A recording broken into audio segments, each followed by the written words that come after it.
Why time feels faster every year. Right now, somewhere in your brain, a clock is being rigged. Not by you, not by anyone you can see. By the time you finish this sentence, it will have already sped up again. And the worst part is, you'll never feel it happen. Think about your 10th birthday. The summer before it felt endless. A single afternoon could stretch into its own small lifetime. Now a whole season slips by before you've noticed it started.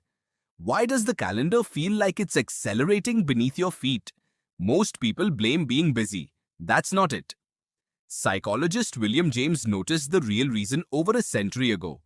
He wrote that early life is crowded with new impressions, so it leaves a long trail in memory.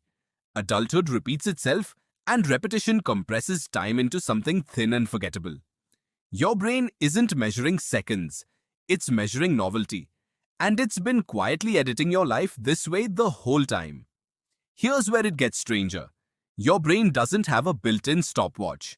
Instead, it estimates duration after the fact, based on how much new information it had to process.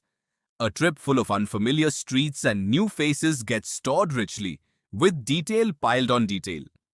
Later, when you look back, that density tricks you into feeling like more time passed. Routine does the opposite. It gets compressed into almost nothing, which means the version of your past you remember might not have happened the way you think. Neuroscientist David Eagleman wanted proof, so he built an experiment around fear. He had participants experience a frightening free fall and then asked them to estimate how long it lasted. Their estimates were inflated, not because time slowed down, but because fear flooded their brains with extra sensory data. More data per second means more material for memory to file away. And more material later reads back as more time. Your scariest memory and your most boring week were measured by the exact same broken clock. This is why childhood summers feel mythic in hindsight. Nearly everything was a first. First bike ride without hands, first sleepover, first heartbreak, however small it seemed at the time. Each one demanded your full attention. And full attention leaves a deep groove in memory. Adulthood, by contrast, runs on autopilot. The drive to work, the same lunch, the same scroll through the same 4 apps. Isn't it strange that comfort, the thing we chase so hard, is also the thing quietly erasing our sense of time? There's a number behind this too, and it's not subtle. Psychologist Robert Ornstein proposed that we judge the passage of time relative to how much of our life we've already lived. A year at age 10 is a tenth of your existence. A year at 50 is a 50th. Proportionally, it shrinks every single time you live through it. Your calendar isn't lying to you. Your perspective is shrinking the ruler. But here's what almost nobody tells you. This isn't a one-way slide into a blur you can't escape. It can be interrupted. And the method is almost suspiciously simple. Psychologist Mark Whitman has studied how attention to the present moment can restore a sense of duration that habit had quietly stolen. Pay closer attention to an ordinary Tuesday and it stops being ordinary. It becomes textured again, the way it would have felt when you were 8 years old, before any of this started happening to you. So what actually slows the clock down? Novelty does. Small, safe risk does.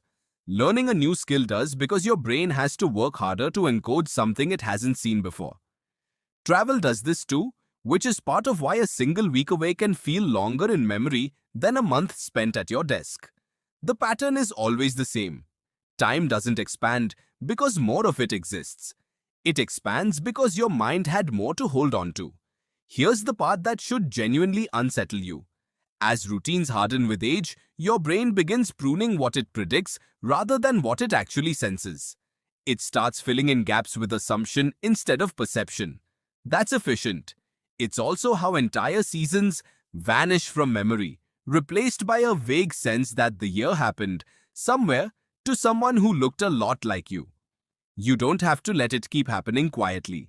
The years that move slowest are the years stuffed with first encounters. Not bigger ones, just more of them. A new street walked instead of the usual one.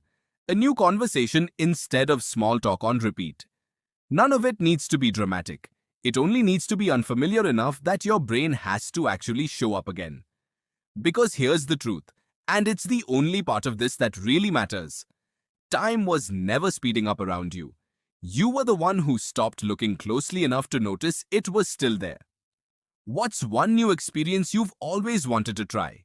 For more amazing videos, like, subscribe, and join this conversation at LTH Let's Talk Humans. Real topics, real people, real growth,